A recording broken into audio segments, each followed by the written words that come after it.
జరగాలంటే ఇప్పుడు కష్టం. మనిషి బ్రతకాలన్నా, బ్రతుకులో సుఖంగా ఉండాలన్నా ఖచ్చితంగా ఏం చేయాలి? పోరాటం చేయాలి. మనిషి ఈ భూమి మీద తన ఉనికిని కాపాడుకోవడానికి పోరాటం సాగిస్తున్నాడు, కానీ మనిషి ఈ భూమి మీద రావడానికి కూడా అదే పోరాటాన్ని కలిగి ఉన్నాడనే సంగతి మర్చిపోవద్దండి. మనిషి అండి బ్రతుకు పొందటానికి ఒక విషయాన్ని మనం ఆలోచిస్తే అండి, తల్లి గర్భంలో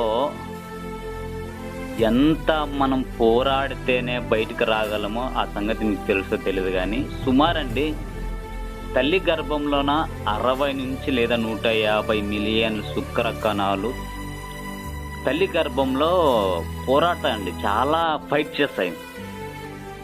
ఎంత ఫైట్ చేస్తేనే, ఎంత పోరాడితేనే ఈ ప్రపంచాన్ని చూడగలడో మనిషి, అదే రీతిగా బయటకు వచ్చిన తర్వాత బ్రతకడానికి ఎంత కష్టం పడతాడు, ఎంత పోరాడతాడన్న సంగతి ఎంత వాస్తవమో,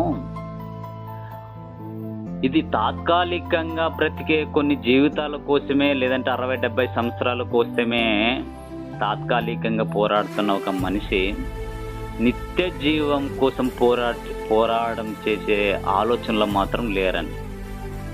కాబట్టి నిత్య జీవం కోసం పోరాటం ఖచ్చితంగా చేయాలన్న సంగతి మనం మర్చిపోవద్దండి.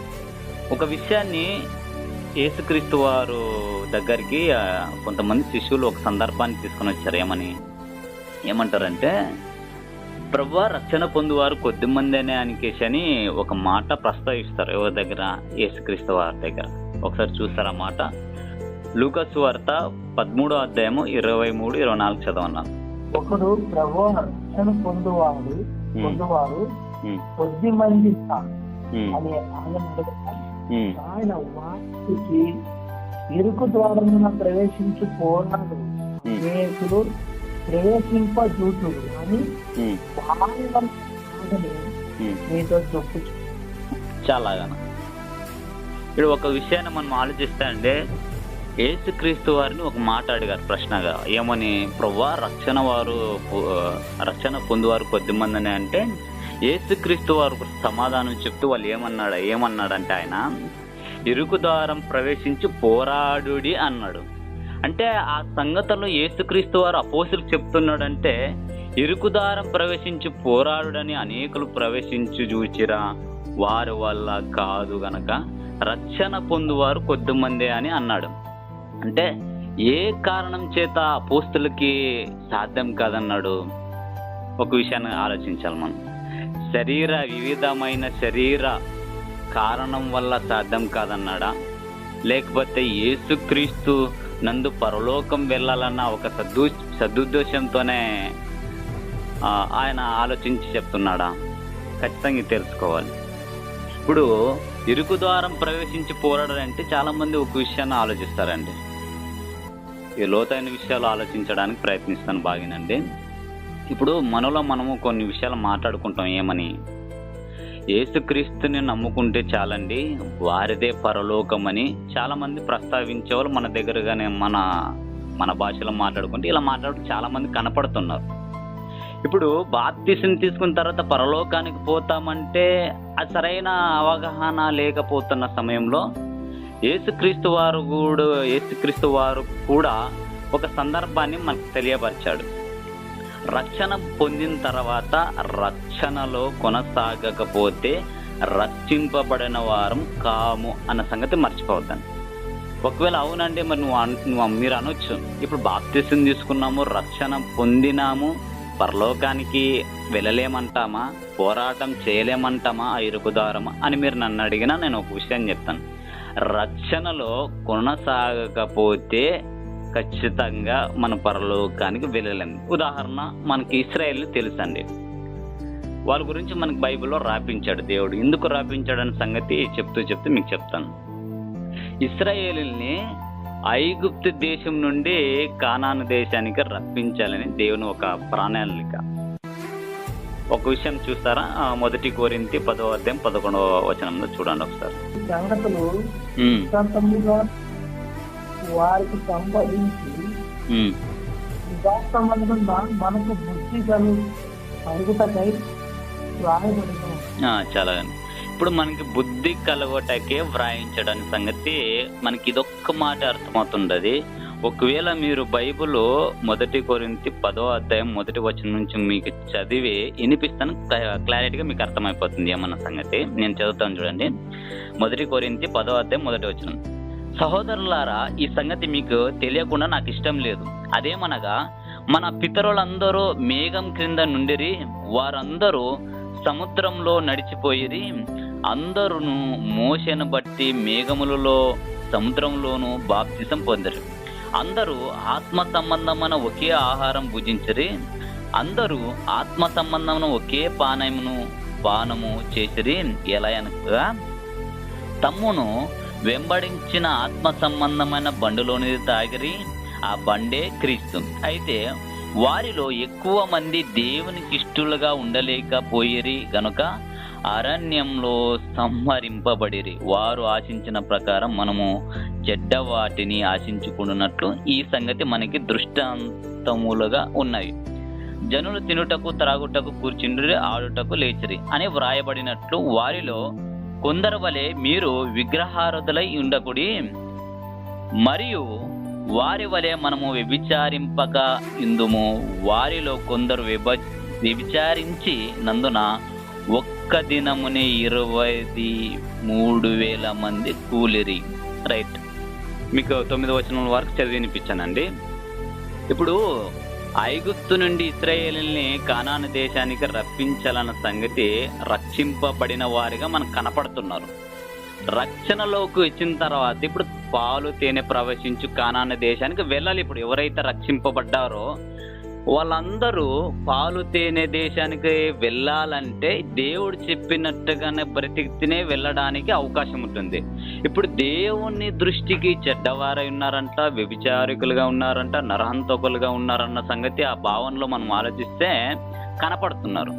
మరి ఇశ్రాయేలు చాలా మంది దేవునికి ఇష్టలుగా బ్రతుకుతున్నారంటే రక్షణ పొందిన తర్వాత బ్రతకలేకపోయారన్న సంగతి మనకు 1 కొరింథీ పత్రిక 10వ అధ్యాయంలో మనకు కనపడుతుంది.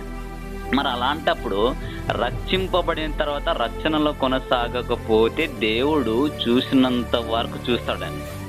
వాళ్ళకి కానీ మారలేదనుకో, ఖచ్చితంగా ఆ రోజు ఇశ్రాయేలుకి మన కళ్ళ ఎదుట వ్రాయించాడంటే వ్యభిచారకులుగా నరహంతకులుగా చాలా మంది కనబడుతున్న సమయంలో సుమారండి అరణ్యంలో 23,000 మందిని ఒకేసారి చంపేశాడు. అంటే దీన్ని బట్టి మనం అర్థం చేసుకోవాలి. అంటే రక్షణలో వచ్చినాము, బాప్తిసం తీసుకున్నామంటే మనం రక్షణలో కొనసాగుతున్నామా లేదన్న సంగతి మనమే ఆత్మానుసారంగా పరీక్షించుకొని, ఇప్పుడు కానాను దేశానికి ఎవరు వెళ్ళారు చివరికి ఆలోచిస్తే యోషువ, కాలేబు వీళ్ళిద్దరు మాత్రమే రక్షింపబడినారన్నట్టుగా మనకు కనపడుతుంది ఈ విషయం. ఇప్పుడు ఇది అర్థమైందండి ఇంతవరకు, రైట్. మరి మిగతా వాళ్ళు మరి పాలు తేనె ప్రవేశించి దేశానికి, కానాను దేశానికి వెళ్ళలేదంటే కారణం ఏమిటి? సంఖ్యాకాండం ఒకసారి చూద్దామండి. సంఖ్యాకాండము 32వ అధ్యాయం 10 నుంచి 13 వరకు చదివితే మనకు క్లారిటీగా అర్థమవుతుందండి. సమయం లేదు, కొద్దిగా స్పీడ్గా చెప్పడానికి ప్రయత్నిస్తుంటాను, అర్థం చేసుకోండి. ఒకవేళ అర్థం కాదన్నా నిదానం చెప్పండి తమ్ముడు అంటే కానీ నేను నిదానంగా వివరించడానికి ప్రయత్నిస్తాను. త్వరగా తీయనా నిదానంగా 2 పాటలతో చెప్పండి, ఎక్కువగా ఉంటుంది అట్లేం లేదు. లేదు రైట్, చెప్తాను. సంఖ్యాకాండము 32వ అధ్యాయం 10 నుంచి 13 వరకు. యెహోవా కోపము రగులుకొని 20 ఏండ్లు మొదలుకొని పైప్రాయం కలిగి ఐగుప్తు దేశంలో నుండి వచ్చిన మనుషులలో పూర్ణ మనసుతో యెహోవాను అనుసరించిన కెనీజీయుడగు కాలేబును నూను కుమారుడైన యెహోషువ తప్ప ఎవడును పూర్ణ మనసుతో నన్ను అనుసరింపలేదు. చాలా అండి, ఇంతవరకు మనకు అర్థమైంది. ఒక కాలేబు, యెహోషువ వాళ్ళిద్దరు ఎందుకు వెళ్ళారు అన్న సంగతి మనం ఆలోచిస్తే అండి, వాళ్ళు దేవుణ్ణి పూర్ణ మనసుతో అంగీకరించారన్నట్టుగా మనకు బైబిల్ చెప్తుంది. మనం కూడా రక్షణ పొందిన తర్వాత ఊకే పైకి మాత్రం రక్షణ పొందామన్నట్టుగా మనం కనపడుతున్నాం, కానీ అంటే పూర్ణ మనసుతో అంగీకరించిన వారికి ఎంతమంది కనపడుతున్నారో మనం ఆత్మానుసారంగా మనమే పరీక్షించుకోవాలి. రైట్. ఇది ఇంతవరకు అయితే రక్షణ పొందిన వారు ఎవరైతే ఉన్నారో ఇలా కొనసాగితేనే మనం రక్షింపబడడానికి రక్షించిన వారంగా మనం కనపడుతున్నాం. ఆ రోజు ఇశ్రాయేలులో దేవుడు చెప్పిన విషయాలను మంచిగా బ్రతికి పోరాడింటే ఖచ్చితంగా పరలోకానికి వెళ్ళేవారుగా మనకి కనపడుతుంది. మరి ఇంతవరకు ఇశ్రాయేలును మన కళ్ళ ఎదుట ఉంచాడంటే మరి యేసుక్రీస్తు వారు చెప్పిన విషయాన్ని కూడా మనం ఆలోచించాలి. ఏమంటున్నాడు? మత్తయి సువార్త 7వ అధ్యాయం 13-14 వచనం చదవండి. ఇరుకు ద్వారం ప్రవేశించుడి, నాశనముకు పో మార్గము వెడల్పును, దాని దారి విశాలమైనది, దాని ద్వారా ప్రవేశించువారు అనేకులు, జీవమునకు పో ద్వారము ఇరుకును, ఆ దారి సంకుచితమై ఉన్నది, దాన్ని కనుగొను వారు కొందరే. మళ్ళీ యేసుక్రీస్తు వారు ఒక మాట అంటుండే, ఏమని? ఇరుకు దారం ప్రవేశించుడా. ఇప్పుడు ఇరుకు దారం ప్రవేశించడానికి కొద్దిగా కష్టంగా ఉందని యేసుక్రీస్తు వారు ఏమన్నాడు? సంకుచితమై ఉన్నదని కనుగొను వారు కొందరే అన్నాడు. ఉదాహరణ, సంకుచితమై ఉన్నదన్న సంగతి వివరించడానికి ప్రయత్నిస్తాను, గుర్తుపెట్టుకోండి. ఉదాహరణ, మనుషులు ప్రయాణించే దారిలో ఒక దారి ఉంటుంది అనుకోండి.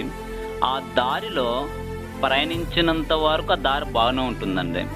ఎప్పుడైతే ఆ దారిలో వెళ్ళకోకున్నట్లుగా ఉంటారో ఆ దారిలో ఎలాంటి పరిస్థితులు ఎదుర్కోవాల్సిన పరిస్థితి ఉంటుందంటే, ఆ దారిలో ముండ్ల దుప్పలు కావచ్చు, గచ్చపదులు కావచ్చు, తర్వాత ఇంకా చాలా గడ్డి కావచ్చు, విస్తారంగా ముండ్లు కావచ్చు, చాలా విస్తారంగా పెరిగిపోతే వెతుకునంతగా సంకుచితమైపోతుందండి దారి.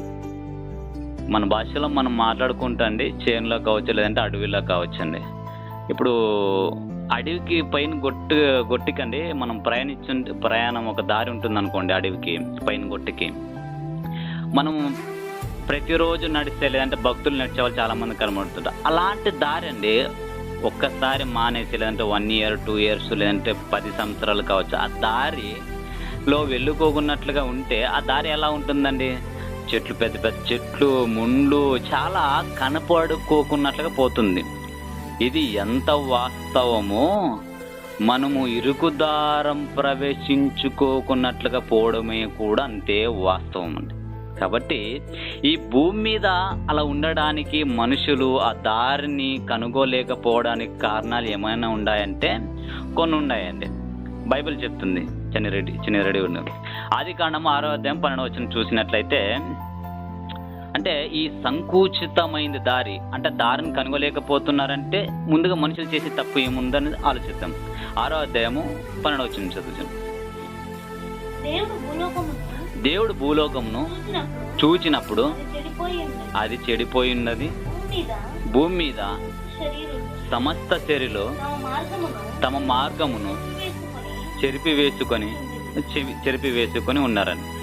ఒక విషయాన్ని ఆలోచిస్తే అండి, ఆ దారి మర్చిపోవడానికి లేదంటే సంకుచితమైన కష్టంగా ఉందనడానికి దేవుడు భూమి మీద మనుషులను చూసినప్పుడు సమస్త శరీరాలండి వాళ్ళ దారి మర్చిపోయారంట.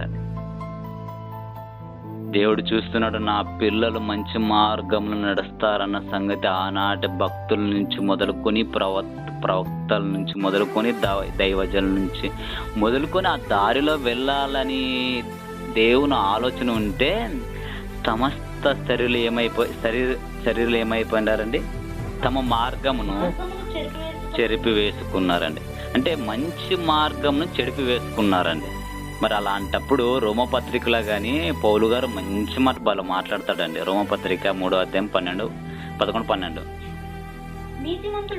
నీతిమంతుడు లేడు, ఒక్కడును లేడు, గ్రహించువాడు లేడు, దేవుని వెదుకువాడు ఎవడును లేడు, అందరూ త్రోవ తప్పి ఏకముగా పనికి మాలిన వారయ్యారు. చాలా అండి. ఇప్పుడు అందరండి పనికి మాలిన అయ్యారంట. పౌలు గారి మాటల్లో మనం మార్చేస్తే నిజానికి మనం పనికి మాలిన వారం అయ్యామన్నట్టుగా కనపడుతున్నాం. ఆ దారిని వెతికేది విడిచిపెట్టి దేవుని వెతుక్కోకున్నట్ల, ఆ మార్గాన్ని వెతుక్కోకున్నట్ల తమ ఇష్టానుసారంగా బ్రతికే వాళ్ళు ఈ లోకంలో కనపడుతున్నారు. దేవుణ్ణి నమ్మినప్పటికి కూడా ఇలా బ్రతికే వాళ్ళు చాలా మంది కనపడుతున్నప్పటికీ పౌలు గారి కనిదృష్టికి పడినప్పుడు కూడా పౌలు గారు ప్రస్తావించిన మాట ఏదైనా ఉందంటే, వీళ్ళందరూ పనికి మాలిన అయ్యారా, దేవుని వెతుకువారు ఒక్కరు కూడా లేడని ప్రస్తావించినాడు అన్నమాట. మరి నాశనంపో మార్గాన్ని విశాలత సంకుచితమ త్రోవ తప్పపోవడానికి ఏమిటంటే, వాళ్ళకి విశాలంగా దారి ఉంది కాబట్టి ఆ దారిలో వెళ్ళిపోతున్నారు. ఇరుకు దారం ప్రవేశించాలని చాలా కష్టం కాబట్టి. ఎందుకంటే ఈ ఇరుకు అనేది ఏంటంటే ఇది పరలోకం. ఆ పరలోకానికి పోరాడాల సంగతి చాలా మంది మర్చిపోయారండి. ఈ లోకం కోసం తాత్కాలికంగా పోరాటం చేసే వాళ్ళు కనపడుతున్నారు, కానీ పరలోకానికి వెళ్ళే ఆ పోరాటాన్ని గురించి ఆలోచించిన వ్యక్తి ఎవరైనా ఉన్నారంటే మనకు పౌలు గారు చాలా బాగా కనపడుతున్నారు. మరి ఇశ్రాయేలీలు చేసిన విధానాన్ని ఆలోచిస్తే, వాళ్ళు దేవుడు చెప్పినట్టుగా బ్రతికింటే నడిచింటే ఆ రోజు మన పితరులు మనకు చెప్పేవారిగా ఉండేవారు. కానీ ఆ రోజు చాలా మంది రక్షింపబడలేదు కాబట్టి మనం కూడా వాళ్ళు మన పితరులు మనకు కూడా చెప్పలేరన్న సంగతి ఒక విషయాన్ని ఆలోచించాలి. కాబట్టి ఈ విషయాలు ఆలోచించండి. మనము పోరాడాల్సింది పరలోకానికి అన్న సంగతి మర్చిపోవద్దండి. పౌలు గారు మాట్లాడుతూ ఒక మాట అంటాడు, ఏమని, ఇప్పుడు మత్తయి సువార్తలో కానీ కొంతమంది కనపడుతున్నారండి. ఎలాంటి వారంటే వేషధారులైన శాస్త్రులారా అని యేసుక్రీస్తు వారు ఒక మాట అంటాడు. ఏమంటాడు? మత్తయి సువార్తలో ఉంటుంది 23:14. టైం లేదు కాబట్టి మనం చదివి వినిపిస్తాను. అయ్యో వేషధారులైన శాస్త్రులారా, పరిసయ్యులారా, మీరు మనుషుల ఎదుట పరలోక రాజ్యంను ముయిదురు, మీరు అందులో ప్రవేశింపరు, ప్రవేశించు వారిని ప్రవేశించనియ్యారు. ఈ మాట కానీ ఖచ్చితంగా ఆలోచించాలని. వేషధార, అయ్యో, మనలో కానీ చాలా మంది వేషధారణ చేసేవాళ్ళు చాలా మంది కనపడుతున్నారు. మనుషులు ఎదుట ఒక వేషం, మనుషులు పోయిన తర్వాత ఒక వేషం ధరించుకొని ఏదో భక్తిపరుడుగా అన్నట్టుగా మన కళ్ళ ఎదుట భావించే వాళ్ళు చాలా మంది ఉన్నారు. కానీ అలాంటి వారిని ఏమంటున్నాడంటే యేసుక్రీస్తు వారు, వరే మీరు ఎంత వేషధారణ ధరించుకున్నా మీరు పరలోకానికి వెళ్ళలేరా? పోనీ మీరు వెళ్ళకపోయినా మీ పక్కనున్న వారిని కూడా వెళ్ళుకోకున్నట్లు మీరు చేస్తారా అని ఆనాడు శాస్త్రవేత్తలనే ఖండించాడు. మరి ఈరోజు అండి మనమే ఎలా ఉన్నాం? వేషధారణగా ఉన్నామా? ఎలా ఉన్నామన్న సంగతి ఖచ్చితంగా మీ ఆత్మానుసారంగా మీరే పరీక్షించుకోండి. మరి ఇలాంటి టైంలో మనం ఏం చేయాలంటే ఖచ్చితంగా పరలోకానికి పోరాటం ఖచ్చితంగా చేయాలి. మరి పౌలు గారు మనకు కనపడుతున్నారు. ఇరుకు ద్వారం ప్రవేశించి పోరాడా లేదండి. ఆయన ఒక మాట అంటాడు. ఏమంటాడంటే, ఫిలిప్పీ పత్రికలో ఒక మాట ఉంటుంది, 1:29, అందరికి తెలిసిన సందర్భం. మంచి పోరాటం పోరాడితేని ఇక మీదట నా కొరకు నీతి కిరీటం ఉంచబడనన్నది సంగతి మర్చిపోతానని పౌలు గారు ఈ మాట ఖచ్చితంగా గద్దించి చెప్తున్నాడంటే ఖచ్చితంగా ఆయన పోరాడా లేదండి. పోరాటం అంటే ఆశ సమస్య కాదండి. మనకు తెలుసు, ఎవరైతే దైవ సేవకులు మరి నశించిపోతున్న ఆత్మల్ని ఎంత జాగ్రత్తగా కాపాడుతున్నారంటే నిజంగా అంటే అలాంటి పోరాటం చాలా కష్టం. మనుషులకి చూస్తే ఏదో టక్కేసుకొని వచ్చాడని, బాగా రెడీ అయ్యి వచ్చాడని కనపడుతున్నారు అన్నట్టుగా ఇప్పుడున్న సేవకులు కనపడుతున్నారు. కానీ ఆ రోజండి పౌలు గారు పడిన పోరాటం అండి, ఆయన ప్రయాణంలో కావచ్చు, నిజంగా చెప్తానండి, ఆయన రాత్రి ప్రయాణం పడవలో కావచ్చు, లేదంటే సొంత జనులతో నిందించడం కావచ్చు, లేదంటే జైలుకి వెళ్ళడం కావచ్చు, మరి దెబ్బలు తిన్న విషయంలో కావచ్చు, ఆయన పోరాటం చేసింది చిన్న విషయం కాదండి. ఆయన అంతలాగా నా మాట అన్నాడు, ఏమని, మంచి పోరాడితే అనికేషన్ ఇక మీదట నాకు నీతి కిరీటం ఉన్నదని. ఈ సంగతి ఎవరైనా చెప్తారా అండి? ఇప్పుడుండే దైవ సేవకుల్లో చెప్పగలిగే కెపాసిటీ, శక్తి ఎవరికైనా ఉందా? లేదు, ఆ మాట పౌలు గారు చెప్తున్నాడంటే ఆయన నిజంగానే కష్టపడ్డాడు కాబట్టి ఆ మాట చెప్పగలుగుతున్నాడు. మరి ఈ రోజుల్లో కానీ మనం చెప్పాల్సిన విషయం ఏదైనా ఉందంటే పౌలులాగే మనం పోరాటం చేయాలి. పరలోకానికి పోరాటం ఖచ్చితంగా చేయాలి. నిజమే కదా? కాబట్టి ఆనాడు పౌలు గారు పోరాటం చేశాడు. ఈ రోజు కూడా ఇప్పుడుండే పరిస్థితుల్లో కూడా మనకు నిందలు వస్తాయి, శ్రమలు వస్తాయి, ఇబ్బందులు వస్తాయి, ఇవన్నీ మనకు తెలుసు. అయినా వీటిని ఎదుర్కోవాల్సిన శక్తి పరిశుద్ధాత్మ మనకు అనుగ్రహిస్తాడు. కాబట్టి ఎన్ని ఉడుదుడుకులు వచ్చినా ప్రయాణించే ప్రయాణంలో సువార్త విషయంలో ఖచ్చితంగా మనం పోరాడితేనే ఆ పరలోకానికి వెళ్ళగలం.